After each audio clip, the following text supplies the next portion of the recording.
So today we're going to talk about genre painting, and this is where I have taken, to be able to contextualize things, again, brought in a few outside examples, but we're going to focus more deeply, hopefully that you'll be able to stay awake, more deeply on fewer paintings with this particular lecture, because there's really so much to see and so much to kind of think about and dive into. So what is genre painting? A genre painting is a type of artwork that shows scenes from everyday life, ordinary people doing ordinary things.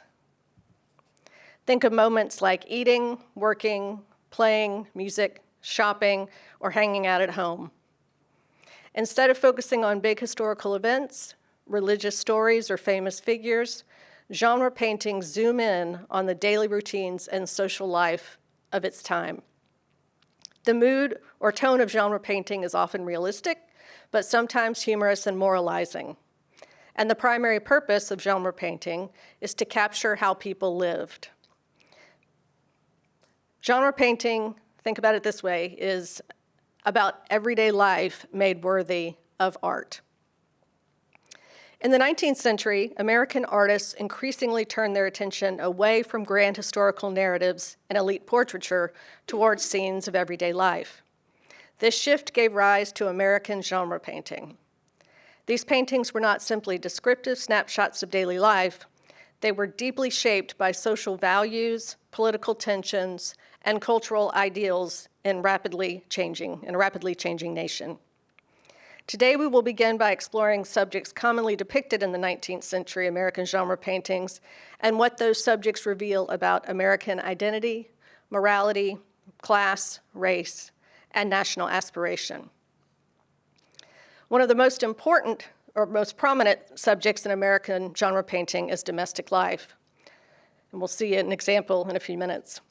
Artists frequently portrayed families in kitchens, parlors, and rural homes, emphasizing moments of work, leisure, and quiet intimacy. The scenes often idealized and include the nuclear family. There are clearly defined gender roles, with women associated with nurturing and moral guidance. And the home is considered the moral center, especially in contrast to the perceived dangers of urban life. Another subject that is central to genre painting is rural work: farming, hunting, fishing, and small-scale craftsmanship. These scenes reflected the enduring American belief in the moral superiority of agrarian life, even as industrialization accelerated. Rural genre paintings often celebrated self-reliance and manual labor. They presented the countryside as timeless and harmonious and evoked nostalgia for a pre-industrial America. Artists like George Caleb Bingham, here seen on the screen, portrayed boatmen, farmers, and frontier communities, turning working people into symbols of democratic value and national strength. Children appear frequently in genre paintings, often used to convey moral lessons. Scenes of schooling, play, and misbehavior allowed artists to explore ideas about character formation and social responsibility. These works commonly emphasize innocence and moral potential, discipline and education as paths of citizenship, and the family and community as shaping forces. Such imagery aligned closely with moral reform movements and the belief that the future of the Republic depended on proper upbringing. Many genre paintings depict moments of leisure: card playing, music making, storytelling, and social gatherings. Humor is a powerful tool in these works, often used to gently critique human folly and reinforce social norms. They could laugh at exaggerated behaviors while absorbing moral messages without overt didacticism.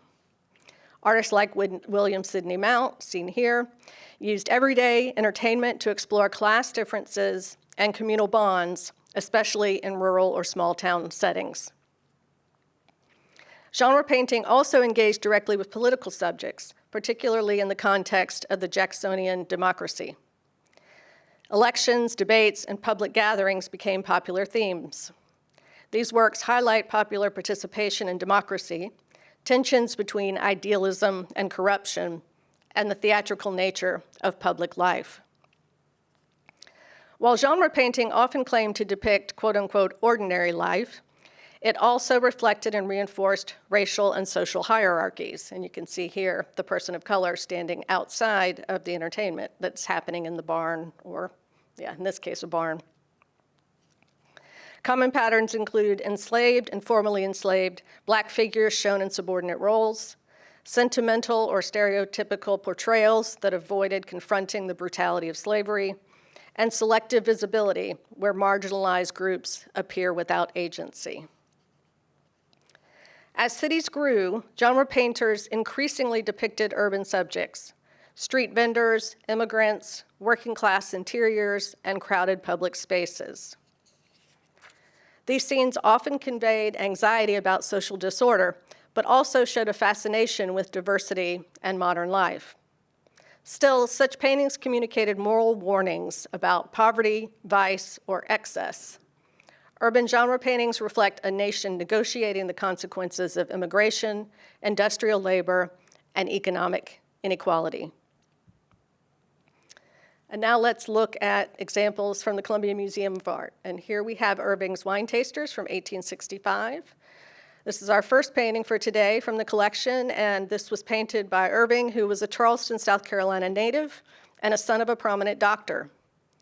After receiving his education at Charleston College, Irving took over the management of his family's estate. He was also interested in art, and in 1851, he was in New York and registered with the National Academy Schools. Shortly thereafter, he left for Dusseldorf, where he was a pupil of Emanuel Lotz. Returning to Charleston in 1858, he set up a semi-professional portrait practice. The Civil War resulted in the loss of the Irving fortune and forced the artist to move back to New York City in 1865. There he became known for his meticulous genre and history paintings, the hardened color and finish which reminded critics of Jean-Louis Ernest Meissonier. And at the time of his death, of Irving's death in 1877, he was considered one of America's foremost genre painters. Wine Tasters by Irving is a work of art that engages themes of ritual, social interaction, and perception. Although Irving is not a household name in the traditional Western art canon, Wine Tasters provides a compelling case study of how figurative painting can explore everyday acts as sites of cultural meaning. Irving works within a figurative tradition that values quiet narrative over grand historical drama. Rather than depicting heroic events or idealized allegories, Wine Tasters centers on a familiar human activity, the act of tasting wine. This immediately places the viewer within a scene of shared experience, one that bridges sensory perception, social ritual, and judgment. The subject of wine tasting carries on a long artistic lineage. From Dutch genre painting of the 17th century to 19th century French realism, wine has often symbolized conviviality, refinement, indulgence, and moral ambiguity. Irving's approach, however, resists overt symbolism and instead invites the viewers to focus on human interaction and attentiveness. In Wine Tasters, the composition emphasizes close physical proximity among the figures. This closeness reinforces the idea that tasting wine is not merely a private sensory act, but a collective evaluation. The figures appear engaged not only with the wine itself, but with one another through posture, gaze, and gesture. The tasters are not drinking casually. They are considering, judging, and perhaps even performing expertise. This transforms the scene into one about authority and knowledge. Who gets to decide what is good, refined, or worthy? A key strength of Wine Tasters lies in how it translates taste into sight. Since flavor cannot be painted directly, Irving relies on visual cues such as shifts in facial expressions, the careful handling of glasses, and the reflective qualities of light on liquid and glass. Beyond its surface realism, Wine Tasters can be read as a meditation on social performance. Wine tasting is both sensory and theatrical. It involves codes of behavior, specialized language, and cultural capital. Irving captures this duality by portraying the tasters as simultaneously inward-looking and socially aware. This raises subtle questions about what we see.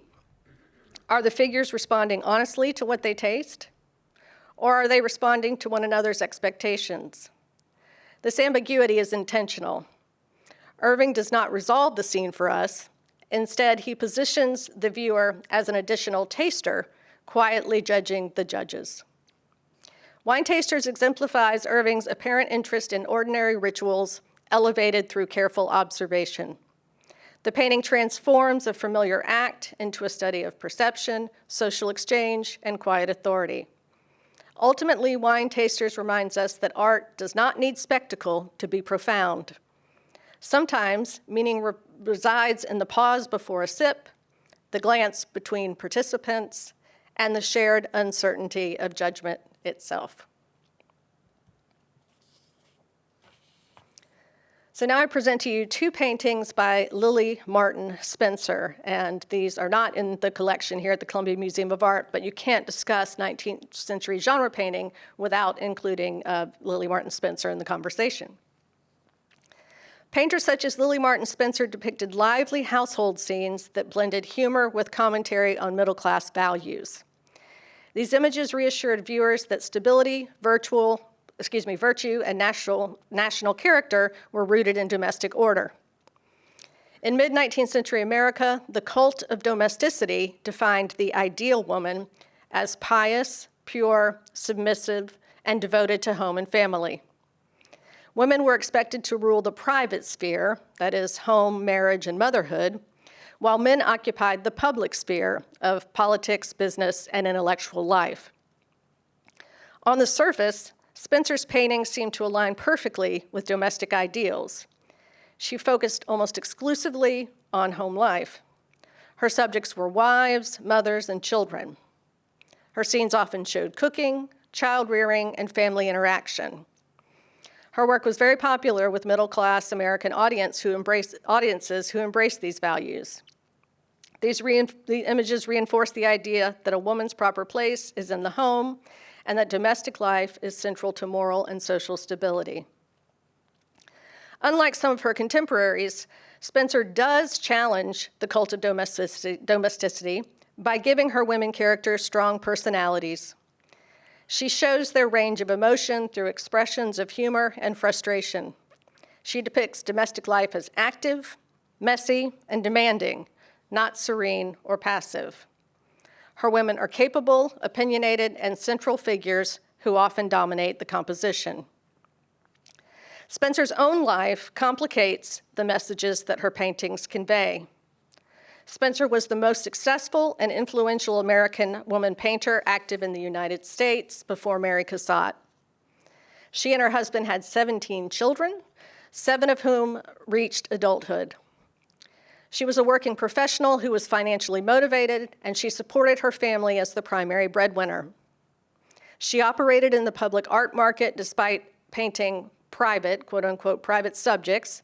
So even while depicting domestic ideals, she was personally crossing the boundary between private and public spheres, which was something that the cult of domesticity discouraged. Painted in New York at the height of Spencer's popularity, we have Young Wife, First Stew, and its companion piece, Young Husband, First Marketing. In Young Wife, First Stew, the woman is overwhelmed, expressive, and visibly struggling. Domestic labor is shown as real work and not just a natural feminine instinct. The produce obtained by her husband on his ill-advised shopping trip now appears on the wife's kitchen table, including a pineapple, eggs, and asparagus. In the early stages of preparing a stew, the fashionable yet distraught young woman peels an onion, while her puzzled housekeeper and helper looks on. When exhibited in 1856, the picture was singled out in the press for its technical expertise, notably Spencer's handling of still life, as well as the unconventional subject matter. Spencer portrayed the unvarnished reality of male-female relationships in this painting, which chronicles the travails of early married life. Here, the unseen young wife is not fully in command of her kitchen, having sent her young husband out to procure the groceries, a task for which he is evidently not qualified. Yes? Sorry, but I couldn't mic. You said this was popular. Yes. Were they making prints at this time? Yes. Okay. Yes. This was 1850s, so prints were, they were widespread and. They were widely distributed. They would have been populating magazines like Harper's Weeklies and things like that. So yes, she was very accessible because of the prints that were made from her paintings. But Yes. also keep at home. Mm-hmm. Yep. Great question. Thank you. So she has sent her young husband out to procure the groceries, a task for which he was evidently not qualified. She uses her own husband as a model for the man in the painting, and the children are based on her two oldest sons. In the scene, Spencer depicted the man stumbling down the street and attempting to hold on to the items in his overflowing basket, attracting gazes from at least one onlooker and suffering a public humiliation. She depicted in humorous terms a real social anxiety of the time, that of setting up a household and running it efficiently. Many of her best paintings poke fun at husbands and spouses. At the beginning of the 20th century, American genre painting was deeply shaped by the rise of the modern city. Artists associated with the Ashcan School that we've discussed, such as Robert Henry, George Bellows, and John Sloan, rejected idealized imagery in favor of gritty, intimate depictions of urban life. Common subjects included crowded streets and tenement neighborhoods filled with immigrants, laborers, and street vendors. Working-class leisure became a popular subject for the first time, showcasing bars, boxing matches, and vaudeville theaters. These scenes emphasized movement, noise, and physical proximity. The city is shown as chaotic, energetic, and sometimes harsh. Genre painting here functioned as a form of social observation, asserting that modern American life, messy and unrefined, was a worthy artistic subject. And if you've ever seen any of Sloan's work or Bellows' work, this was the height of masculinity, where we saw men-only baths and lots of boxing matches. Stag at Sharkey's is a great example of that.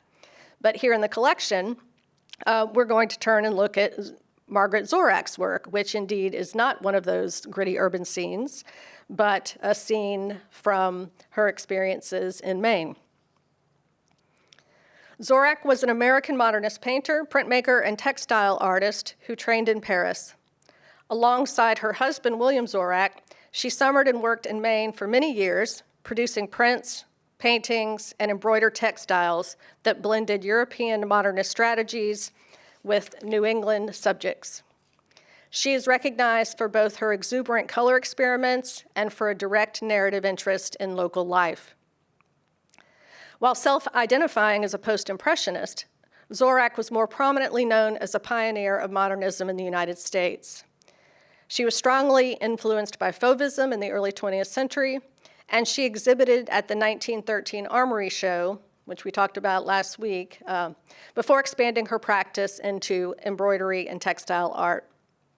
She was continually progressive throughout her life, saying, quote, "An art intent on expressing the inner spirit of persons and things will inevitably stray from the outer conventions of color and form," end quote. In 1923, William and Marguerite Zorak purchased a home on Georgetown Island in Maine that became their summer residence for the rest of their lives. Together, they made Maine an important seasonal working ground.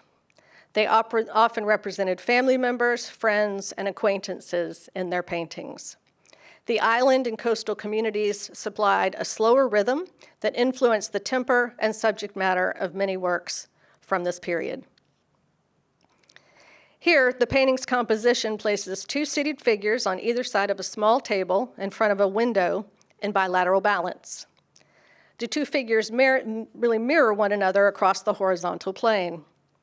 Their posture is calm, almost stately. Their faces are individualized and not generic. The figure's hands and gaze are reserved. The sitters are identified in the painting's title as Kate and Oscar Gibbons. The scene reads as respectful observation of elder townspeople rather than a caricature. The window behind them creates a framed landscape that deepens the space. The domestic table is carefully rendered with vessels and a folded cloth. And a cat depicted mid-stretch punctuates the lower center, offering a lively diagonal line and a point of domestic animation. Zorach studied in Paris and absorbed modernist tendencies of simplification, flattening of plane, and bold outlines, all of which she adapted for these narrative and figurative subjects drawn from rural New England life. In Kate and Oscar Gibbons, the modernist tendencies are present in the economy of shape and compositional clarity, while the subject remains representational and humanist. The inclusion of the subtle cook's holiday suggests a domestic respite and can be read as social documentation. The synthesis of modern formal techniques used in service of local subjects honors rather than parodies rural life and is characteristic of Zorach's main work. Zorach's Kate and Oscar Gibbons' Maine is a compact demonstration of how an artist can carry modernist form into intimate social genre scenes. The painting privileges local character, humane observation, and an aesthetic that balances innovation with familiarity. It's an invitation to read modernism not only as stylistic rebellion, but also as a tool for dignifying everyday life.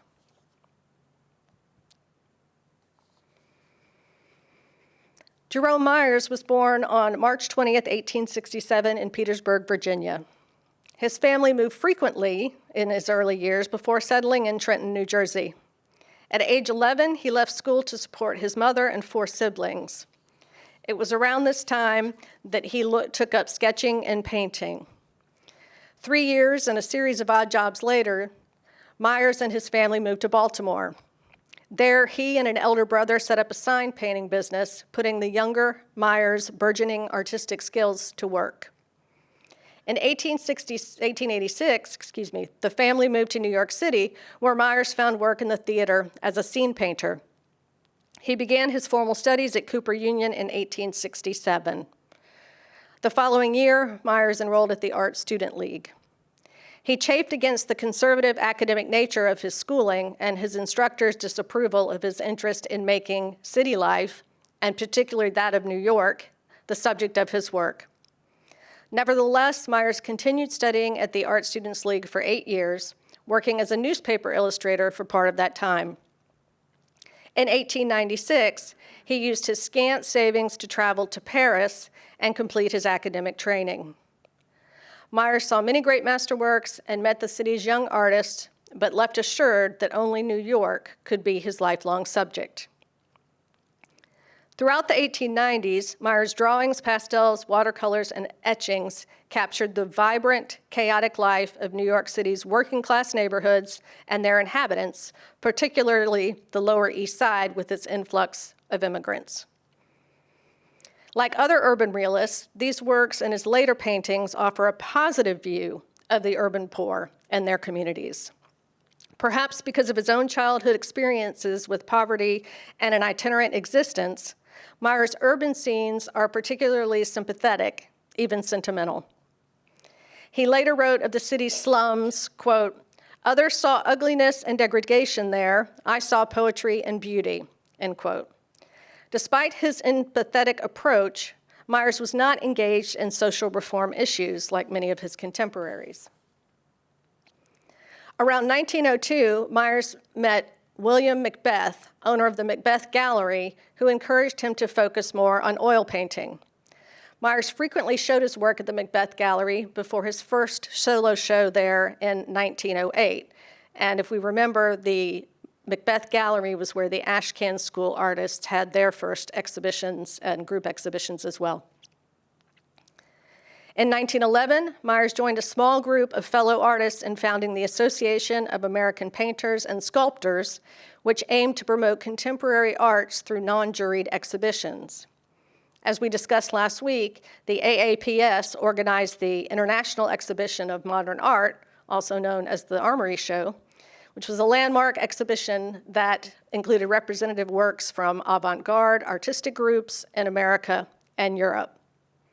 The exhibition opened in New York on February 17, 1913, and in addition to American contemporary art, introduced Cubism, Fauvism, Expressionism, and other forms of European modernism to a wider public in the United States. Myers exhibited his work nationally throughout his career and received a number of awards from institutions including the National Academy of Design and Carnegie Institute.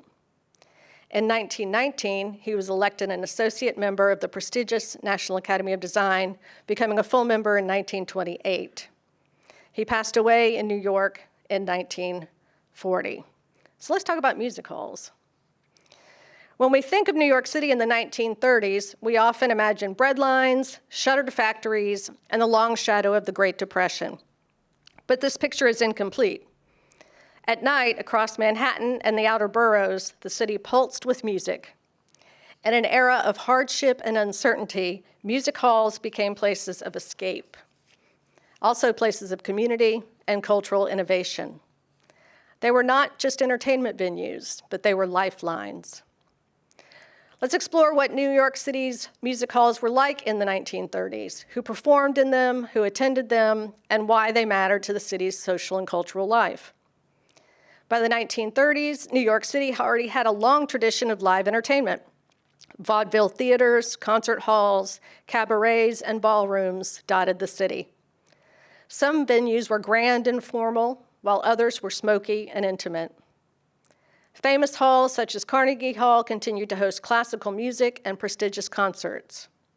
At the same time, more popular venues like the Apollo Theater in Harlem and the Cotton Club and Midtown theaters tied to vaudeville circuits catered to mass audiences. Music halls ranged widely in tone and audience. Some required evening wear and expensive tickets.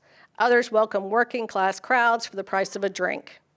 This diversity mirrored New York itself, stratified, crowded, and endlessly creative. During the Great Depression, money was scarce, but music halls stayed busy. This tells us something important. People need an escape. For a few hours, audiences could forget unemployment, rent worries, and political anxiety. Music halls offered glamour, laughter, and the emotional release of sound. Even inexpensive seats allowed working-class New Yorkers to feel a part of something larger and more hopeful. At the same time, musicians themselves often struggled. Many worked long hours for modest pay, traveling between venues or performing multiple shows a night. But music halls were places of opportunity and also intense competition. So here we have Billy Rose's Music Hall, and this is a lens through which we can explore American urban life, popular entertainment, and social observation during the interwar period. Billy Rose was a prominent Broadway impresario and showman, known for producing lavish revues and popular entertainment during the Great Depression. His music hall was not merely a venue for performance, but a social crossroads where working-class patrons, performers, and urban dreamers briefly shared the same space. Rather than focusing on a single performer or star attraction, Myers turns his attention to the environment itself. The composition is typically dense and animated. Figures are packed closely together, suggesting noise, movement, and the press of bodies common to entertainment venues of the era. The viewer is not positioned as a detached observer, but as someone immersed in the crowd. Stylistically, Myers favors expressive line and loosely modeled forms over precise realism. Faces are often simplified and gestures are exaggerated. This approach allows him to emphasize mood rather than individual identity. The warm atmospheric palette reinforces the interior setting and evokes artificial lighting, smoke, and the heightened emotional tone of nightlife. These choices align with Myers' broader interest in emotional truth rather than literal detail. Thematically, the painting speaks to contradiction. Billy Rose's Music Hall represents glamour and an escape at a time when Americans were struggling economically. Myers does not idealize this world, nor does he condemn it. Instead, he presents it as a human necessity, a place where people seek relief, pleasure, and a sense of belonging. The crowd becomes the subject, suggesting that the true spectacle is not the stage, but the collective longing of the audience itself. Importantly, the painting can be read as a document of resilience. In the 1930s, as we've said, entertainment venues played a crucial role in sustaining morale. Myers captures this without sentimentality.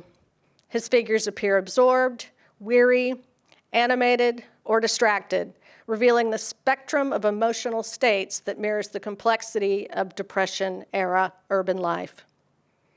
Through expressive form and crowded composition, Myers transforms a popular entertainment venue into a stage for social observation. The painting reminds us that art in the 1930s was not only about hardship, but also about how people endured through community, spectacle, and shared experience in the heart of the city. During the 1920s and especially the 1930s, genre painting became closely tied to questions of labor and economic inequality. The Great Depression intensified artists' focus on workers and the unemployed, giving rise to social realism. What was featured in the decades prior became even more gritty and real. The impact of the Depression on factory workers and industrial labor was the focus.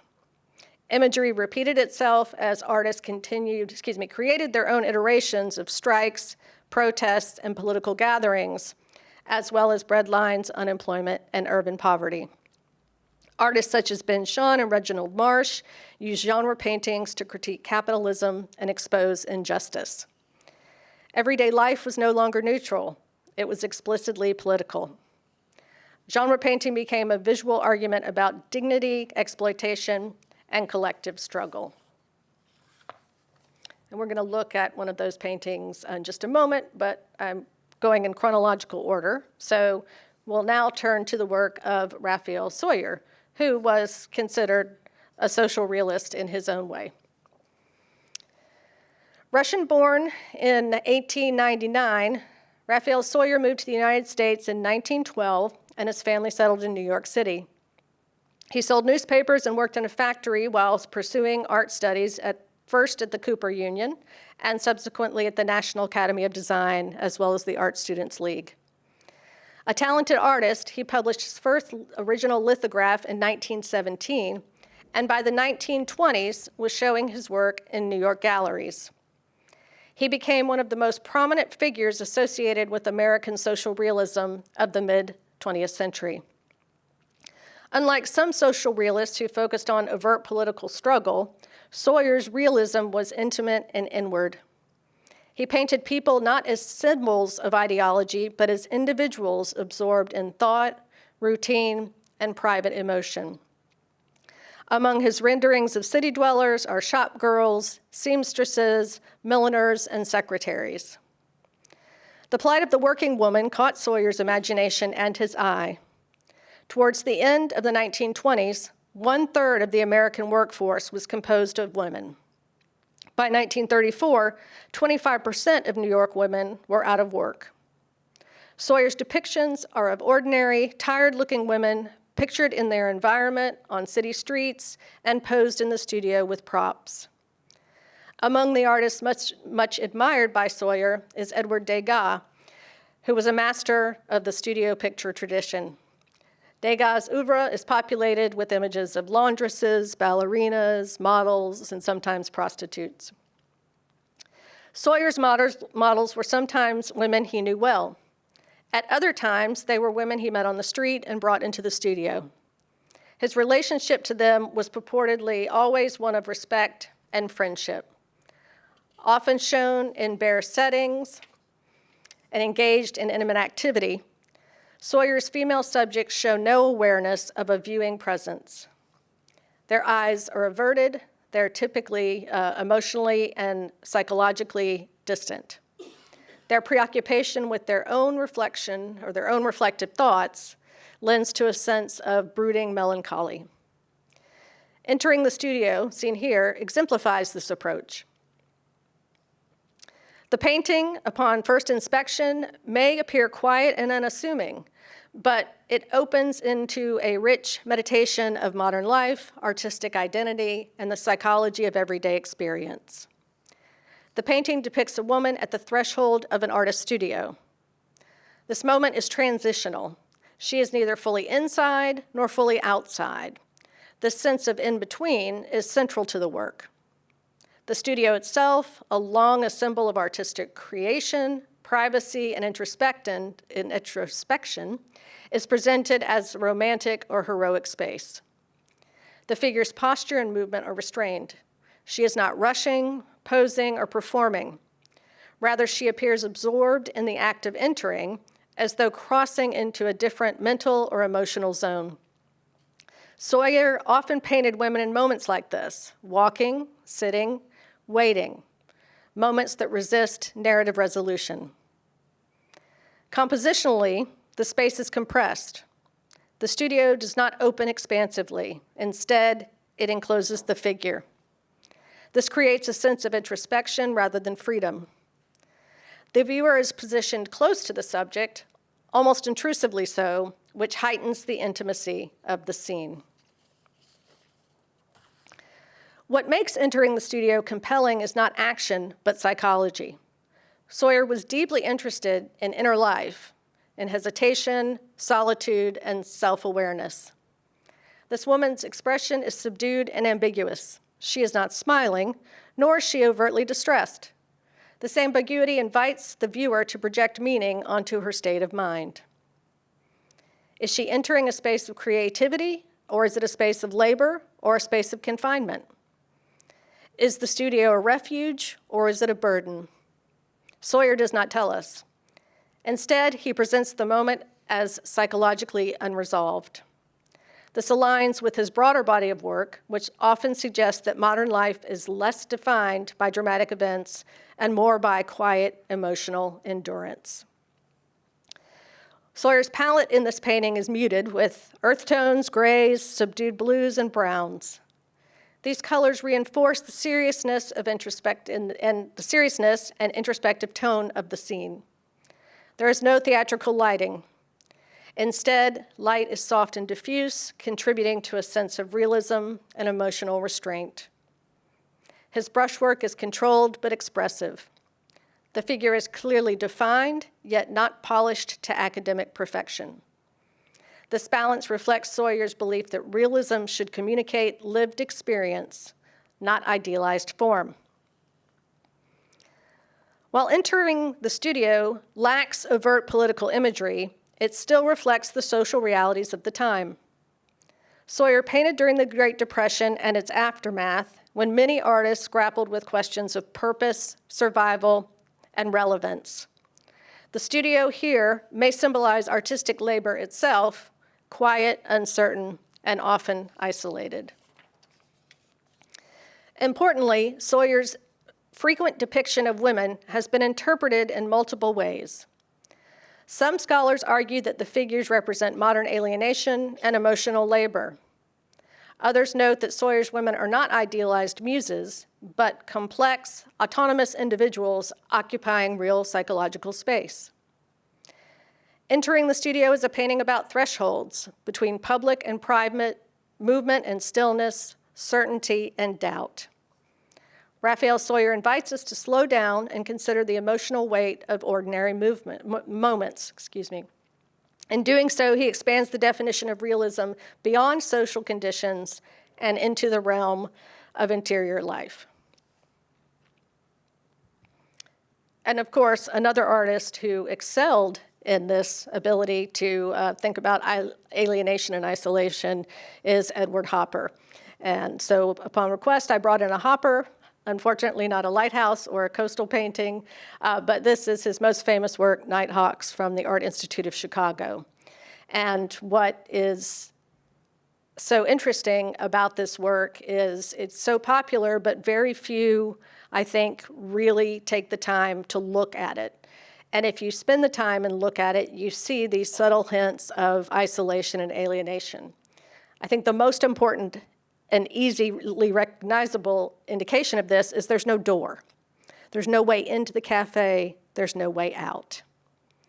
The figures sitting next to each other, the male and female, look like they're maybe about to touch hands, but they're maybe together, but maybe separate.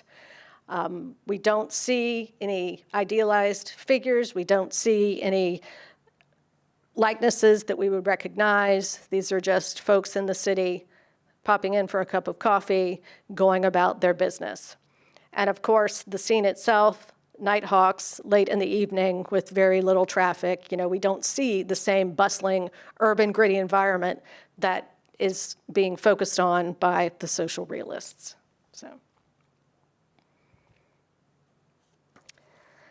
So the next painting that I brought in is a portrait. Why did I bring in a portrait? So Pablo O'Higgins, Luciana, is an encaustic and oil on board that is on view right now. But because he was such a major figure in the Mexican muralist movement, and because those scenes depicted the gritty urban labor that was so prevalent at this time, I wanted to include him, but talk instead about one of his most famous works, which is The Struggle Against Racial Discrimination from 1945. This is a fresco painting. It was painted for Kane Hall at the University of Washington, and it's now been relocated, as the images show on the, left side, that it has been relocated to the Student Union at the University of Washington. So who was Pablo O'Higgins? Pablo O'Higgins was born Paul Higgins Stevenson in 1904 in Salt Lake City, Utah. He was American by birth, but he would spend most of his adult life in Mexico, where he became a Mexican citizen and fully embraced the country's revolutionary artistic culture. O'Higgins moved to Mexico in the 1920s, a time when the nation was redefining itself after the Mexican Revolution. Art is not seen as decoration in these murals, but instead it's a tool for education, political expression, and social change. And this belief would shape O'Higgins' entire career.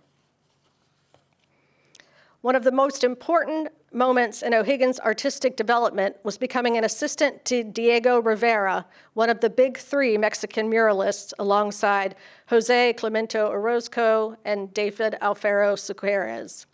Working with Rivera exposed O'Higgins to monumental mural painting.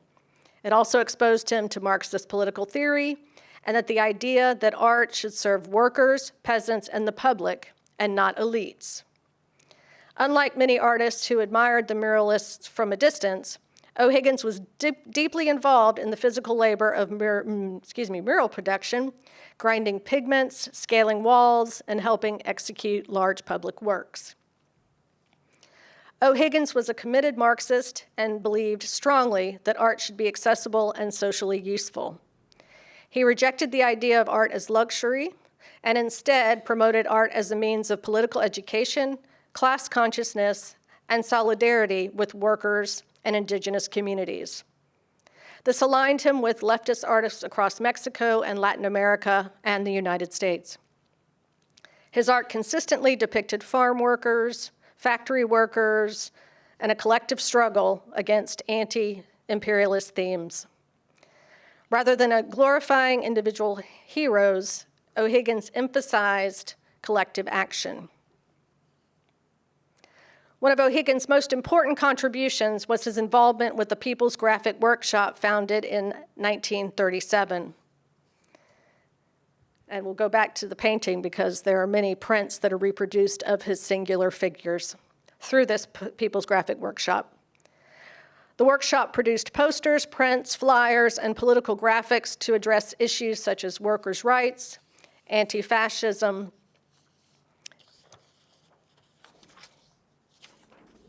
education and literacy, and opposition to the United States imperialism. Printmaking allowed O'Higgins and his colleagues to reach a much wider audience than murals alone.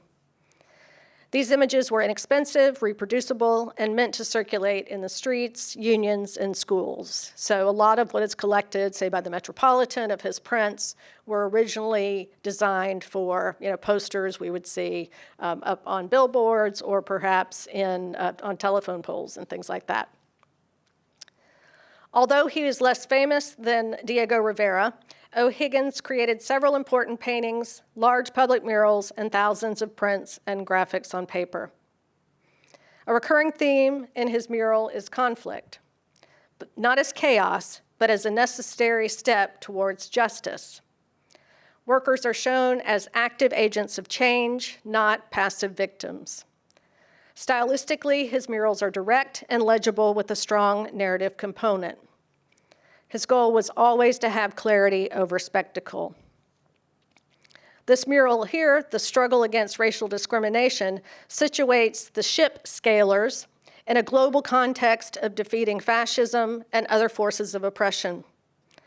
O'Higgins used some members of the local 541 union as models and incorporated internationalist images, including the likeness of a key Mexican labor leader of the era who promoted collaboration between Mexican and U.S. labor and civil rights activists. O'Higgins died in 1983, but his legacy lives on through political art movements, socially engaged printmaking, and debates about the role of art in activism. O'Higgins did not seek fame, but he sought impact. And in doing so, he left a body of work that continues to speak to questions of justice, solidarity, and the power of collective action. And I wanted to include him last week in the portraits, but I had too many paintings in too short of time. But thinking about how this lecture is, on American art, we are not just talking about the United States, but the range of Americas, including figures that he depicted in his adopted home of Mexico.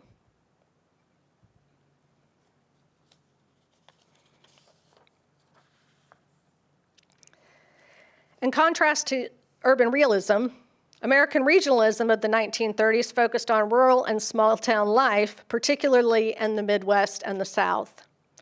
Artists like Grant Wood, Thomas Hart Benton, and John Stuart Curry presented scenes rooted in local traditions and landscapes. Typical subjects celebrated farming, harvesting, and manual labor. Church gatherings, town meetings, and community rituals, as well as domestic life in rural settings, were romanticized. These works often conveyed nostalgia and stability during a time of national crisis. Grant Wood's American Gothic, we can all picture it, right? The dentist and his daughter, pitchfork, became the iconic image of regionalism, combining precise detail with quiet psychological tension. Benton's dynamic murals use exaggerated forms and sweeping rhythms to tell stories of American history and labor, while Curry focused on dramatic scenes of the American landscape and its people, often highlighting the power of nature. While regionalist genre paintings celebrated American resilience and community, they also tended to present a selective vision of rural life, often white, traditional, and idealized, raising questions about exclusion and myth-making in American identity. Even with its critics, today regionalism is still considered not just a style, but a cultural statement.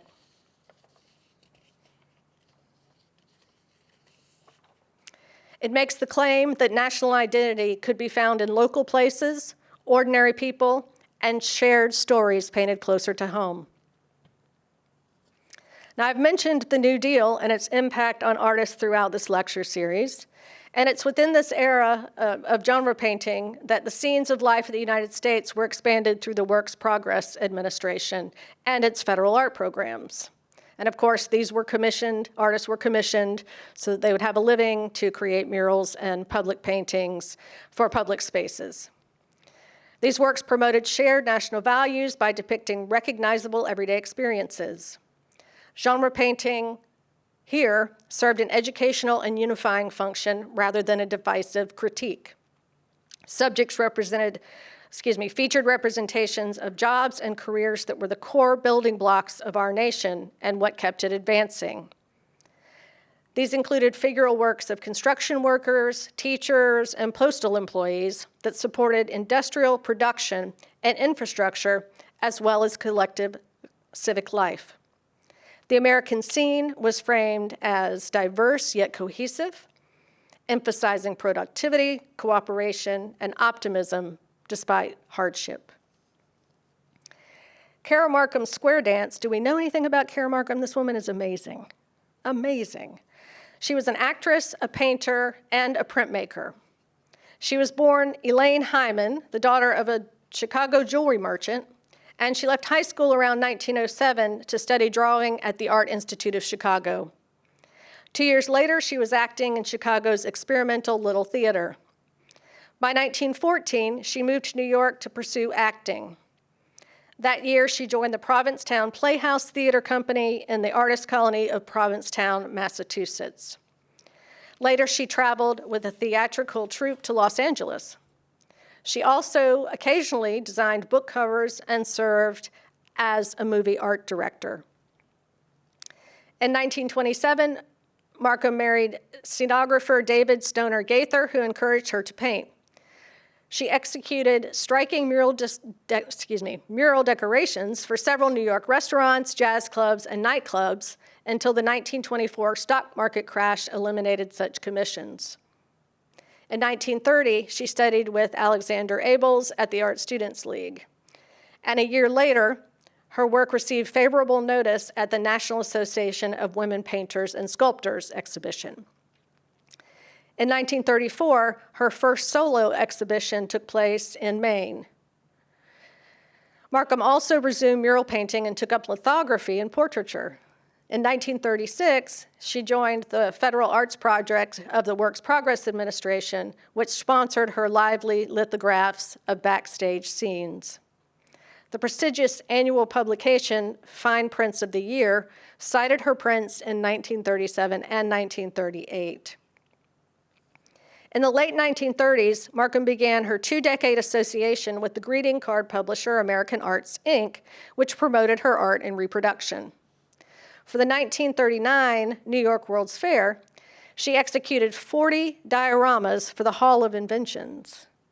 And in 1941, Loew's Ziegfeld Theater in New York exhibited her allegorical paintings and drawings of legendary women. During World War II, she created paintings and prints to boost home front patriotism and to satirize Nazism. Following her 1946 move with her husband to a farm in Vermont, she ended her printmaking career but continued to paint and draw. I'm just exhausted by the amount of things she's achieved. Seriously. So when we study a work like square dance, we're not just looking at figures on a board, and the masonite is a form of board. We are immersing ourselves in a visual reflection of American life at a moment of transition.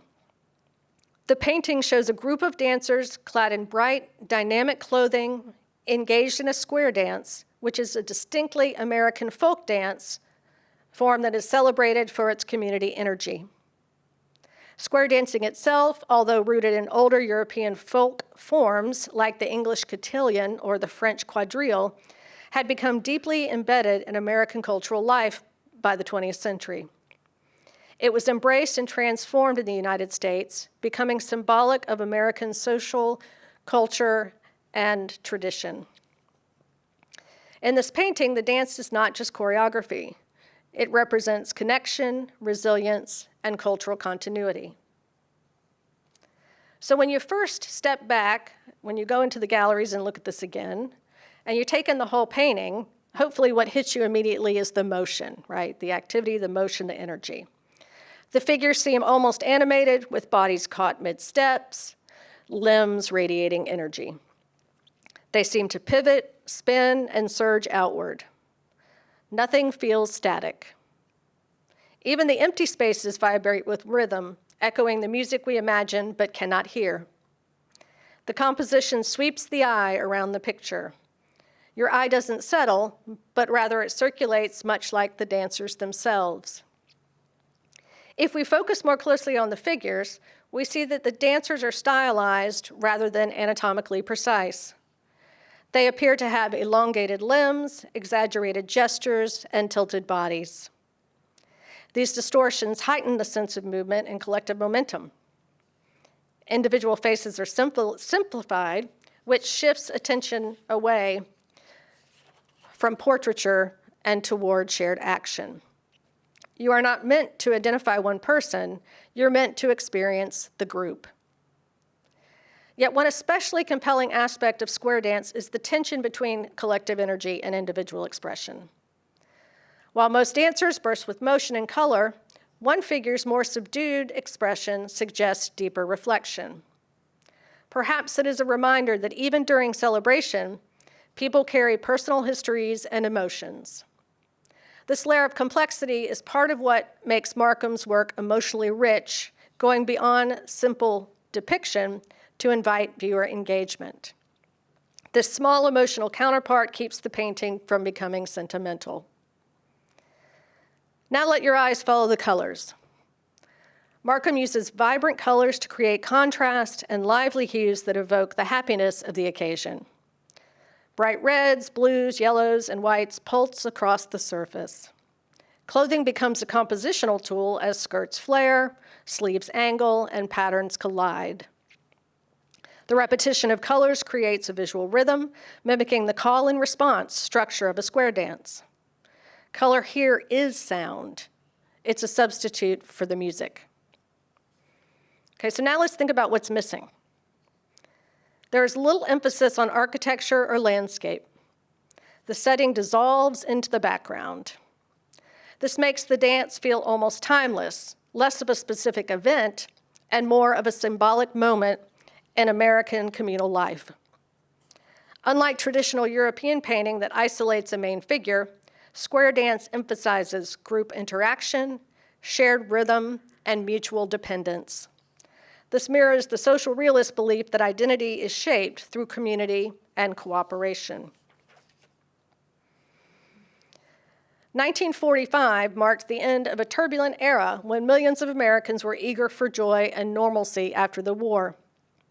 Square dance captures that moment of rebirth and release when communities came together in song, movement, and fellowship. This means that square dance is more than a historical artifact or a decorative picture. It is a narrative of its time reflecting the optimism of post-war America. It is also a study in community and individual presence. And finally, it is a bridge between folk tradition and fine art, bringing together cultural practice and artistic interpretation. After World War II, genre painting shifted towards themes of domestic life and consumer culture. Artists explored the changing rhythms of middle-class existence in an era of suburban expansion. Again, we see family interiors and household routines, leisure activities, and popular entertainment, with an eye towards the tension between comfort and conformity. Some artists treated these scenes warmly, while others adopted irony or critique. Genre painting began to interrogate the psychological dimensions of everyday life, alienation, routine, and social pressure. Milton Avery, Girl with the Cello from 1958, and this is a little bit of a later work for Milton Avery.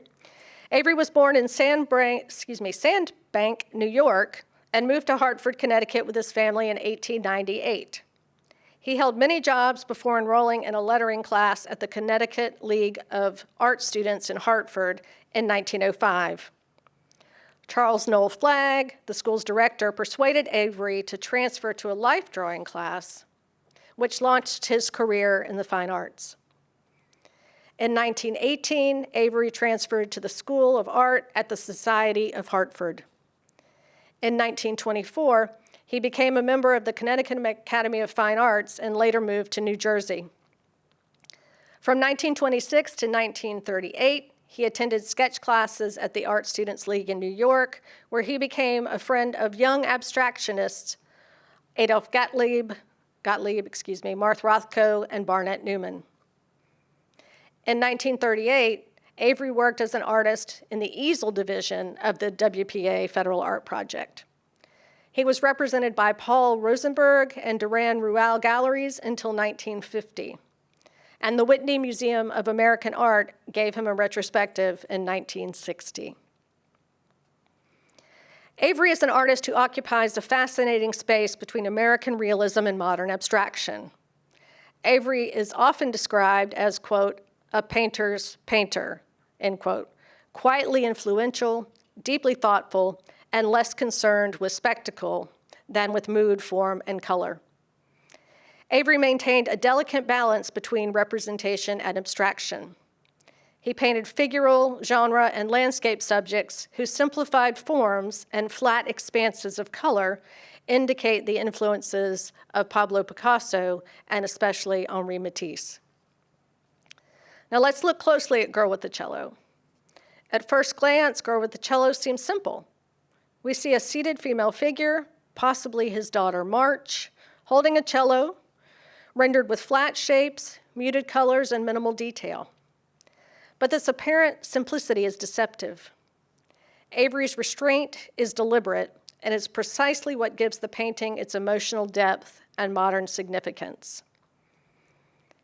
Avery worked during a period when American art was negotiating the pull between European modernism and native realism. While he was influenced by artists such as Matisse, Avery rejected decorative excess and expressive distortion for its own sake. Instead, he aimed to distill experience, to strip away the unnecessary until only the emotional and structural essentials remained. Avery once said that he wanted to, quote, simplify, simplify, simplify, end quote. Girl with the Cello exemplifies his philosophy. This painting does not attempt to capture a specific narrative moment or a psychological drama. Rather, it presents a state of being, quiet, introspective, and timeless. The composition itself is stable and contained. The figure and cello form a unified, almost architectural structure. The cello is not merely an object the girl holds, it becomes an extension of her body. Their contours echo one another, creating a visual harmony that emphasizes stillness rather than action. Avery avoids traditional modeling and depth. There is little sense of perspective or spatial recession. Instead, the figure sits close to the picture plane, reinforcing the flatness of the canvas. This flattening aligns Avery with modernist concerns, especially the idea that a painting should acknowledge its own surface rather than create the illusion of three-dimensional space. Color is central to Avery's expressive power. In Girl with the Cello, the palette is subdued, earthy tones, soft neutrals, and gently contrasting hues.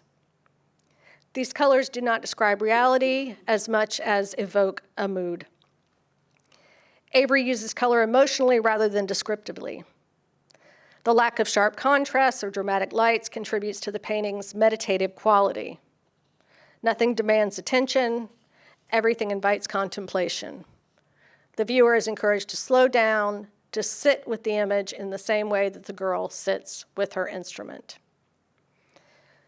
Notably, Avery gives us no clear facial expression and no specific setting. The girl is anonymous. We are not told who she is, where she is, or what she's thinking. This absence of narrative detail shifts the focus away from storytelling and towards sensation, form, balance, and emotional tone. The cello itself, traditionally associated with deep, resonant sound, suggests music, but we never hear it. The instrument is silent. The silence becomes a part of the painting's meaning. Avery captures not performance, but potential. Not sound, but the quiet moment before sound begins. Unlike many modernists who pursued bold experimentation or visible emotional intensity, Avery practiced restraint. Girl with Cello does not shock or overwhelm. Its modernism lies in its reduction and its refusal to explain itself fully. This restraint would later influence abstract expressionists such as Mark Rothko, who admired Avery's ability to convey feeling through simplified forms and color relationships. In this sense, Girl with a Cello stands as a bridge between figure painting and abstraction. Girl with a Cello is a meditation on harmony between figure and object, color and form, stillness and emotion. Avery invites us to look beyond surface detail and engage with painting as an experience rather than a story. By reducing the figure to essential shapes and quiet colors, Avery achieves something profound, a sense of calm, intimacy that feels both deeply personal and universally human. This painting reminds us that modern art does not always announce itself loudly. Sometimes its power lies in what it chooses to leave unsaid. And everything I've described about this painting is something that one would describe about a Mark Rothko painting, right? You sit quietly, you look at those 2 or 3 swaths of color. It's meant to be, I don't know, it's like sitting in an aquarium for me. It lowers my blood pressure, right? It's just calm, it's just meditative, it's very introspective, and same kind of thing with Milton Avery's work. By the second half of the 20th century, traditional genre painting intersected with movements like pop art, photorealism, and contemporary realism. Artists continue to depict everyday life, but often with new strategies. These strategies included appropriation, irony, and hyper-real detail.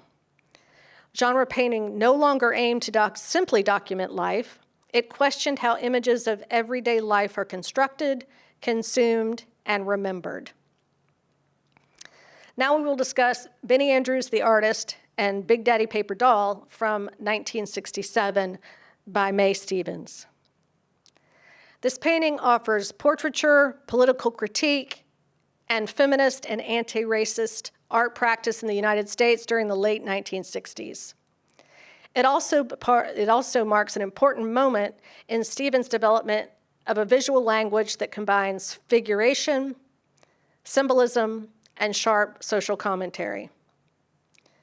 For me, I read this painting as a genre painting, which is why I've included it today. Its social commentary aligns with the social realists of the 1930s and 1940s, and its subject matter of protest and confrontation have become, for many in our nation, a part of our everyday lives. Stevens emerged as a major figure in politically engaged art in the 1960s, a decade defined by the Civil Rights Movement, the Vietnam War, second wave feminism, and widespread challenges to institutional power. Stevens rejected the supposed neutrality of formalist modernism and instead embraced painting as a tool for critique. Her work insists that art is not separate from social life, but deeply embedded within it. Benny Andrews, the artist, and Big Daddy Paper Doll comes from a period of heightened political awareness. It addresses structures of power, particularly white, male authority, while also interrogating the role of the artist within those systems. Benny Andrews, who is pictured on the left side of the screen, was an African-American painter who was close to Stevens, and he was also an important activist and cultural organizer. Andrews was deeply involved in advocating for Black artists and helped found institutions that challenged racial exclusion in the art world. Stevens' depiction of Andrews is notable for its seriousness and dignity. He is presented as an intellectual and creative force, not as a stereotype. The painting resists the art historical tradition in which Black figures appear primarily as anonymous laborers or exoticized subjects. Instead, Andrew is framed explicitly as an artist, someone who produces meaning, culture, and critique. But his image also presents a contradiction. While the recognizable likeness of Andrews shows his agency, he at the same time can be identified as the marginalized figure, or at least the subject of interrogation as he stands with his hand raised. We recognize this as a posture of surrender. In the background of the painting, the Big Daddy Paper Doll part, the artist turns her attention directly toward power itself.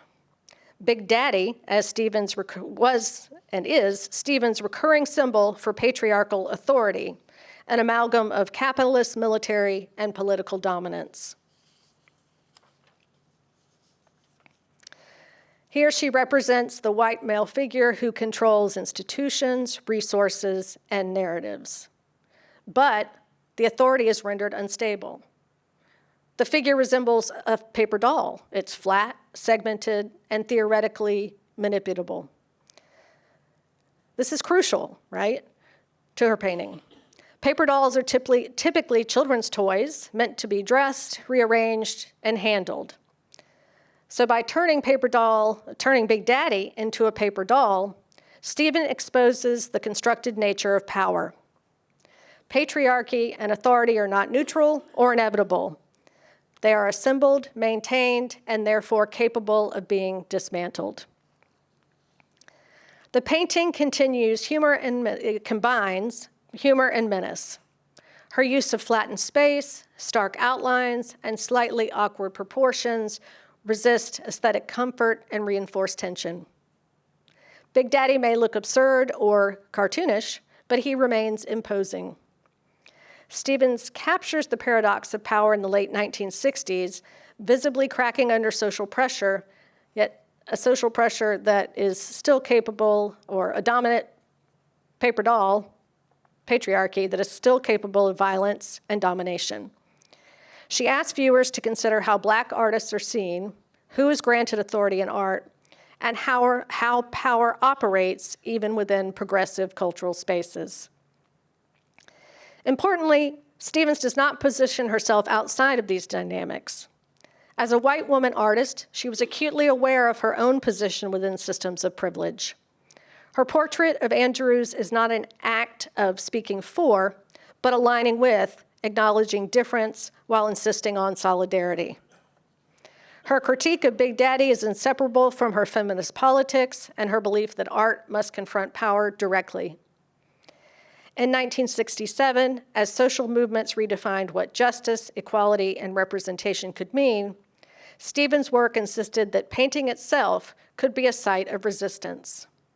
This work reminds us that images do not merely reflect the world, they participate in shaping it. Now I ask you to indulge me in this work by Sandy Skogland, which is not on view, but is in the collection of the Columbia Museum of Art. And I'll tell you why at the end. Sandy Skogland is an American artist whose work sits at the intersection of photography, sculpture, installation, and conceptual art. Skogland is best known for her large-scale, meticulously staged environments, often filled with repeated animal forms that exist primarily to be photographed. Her work challenges how we understand photography. Rather than capturing reality, Skogland builds it first, then documents it. This reversal puts her in conversation with major themes of 20th century art: simulation, consumer culture, artificiality, and the uncanny. Skogland was born in 1946 in Massachusetts. She studied art and art history at Smith College, then earned her MFA, her Master's in Fine Arts, at the University of Iowa, where she was exposed to conceptual art and environmental and experimental practices. She came of age artistically in the 1970s, which was a period marked by the rise of conceptual art, a rejection of traditional craftsmanship as the sole marker of artistic value, as well as a growing skepticism about photography's claim to truth. At this time, photography was often viewed as either documentary or commercial. Skogland pushed against both categories. One of the most important things to understand about Skogland's work is her process. First, she begins with a concept or psychological scenario. She then designs and builds a full-scale installation. In creating the installation, every element is handcrafted: the walls, furniture, animals, food. Next, the installation is lit and staged like a film set. The final artwork is the photograph, not the installation itself. The illusion happens before the camera is used. Photography here functions as evidence of a constructed fiction. After the photograph is taken, the installation is usually dismantled or destroyed. This practice raises a key question. Is the artwork the photograph, the installation, or the idea? Skoklund intentionally keeps that question unresolved, but I would suggest that her process and practice situate her squarely in conceptual art, which is that the idea is the most important aspect of the artwork. A Breeze at Work depicts an interior office-like space. The room appears orderly, almost sterile. Furniture is rigidly placed, and the human figures within the scene are frozen in passive poses. What disrupts this calm environment is the presence of leaves suspended in midair that appear to be falling. They look as though they are moving through the space, as if carried by an invisible current, a literal breeze, cutting through an otherwise static environment. Nothing in the room reacts appropriately to this intrusion. Papers do not fly, people do not look up, no one in the image seems to question whether or not this impossible situation is entirely normal. But we do. One of the central tensions in A Breeze at Work is the contrast between motion and immobility. The human figures are alive, yet emotionally and physically inert. Here, Skoklund communicates ideas about emotional numbness and the coldness or alienation that comes within institutional spaces. The office setting is not incidental. Offices are spaces associated with productivity, order, bureaucracy, and repetition. By introducing an organic element into this environment, Skoklund transforms the office into a psychological landscape. Skoklund spaces feel staged, but the emotions feel real. The leaves become a visual metaphor for thoughts, anxieties, and disruptions that circulate beneath the surface of controlled social systems. In this photograph, the artist presents a quiet critique of modern work culture, or at least as it was in the 1980s. Color is never decorative in Skoklund's work. It is psychological. She often limits each scene to one dominant color and one contrasting color. Her color combinations are exaggerated and artificial. She does this to emphasize the constructed nature of the scene, to heighten emotional impact, and to reject photographic realism. Her result is a world that feels hyper-real and more intense than everyday life. Skoklund's work directly challenges the idea that photography is objective. Her photographs look like documentary images or snapshots of strange but real events. But we must remember that everything in the image is fabricated. She is providing commentary on the artificiality of modern life and is cynical about consumer excess and repetition. She questions the normalization of illogical conditions and the constructed nature of perception.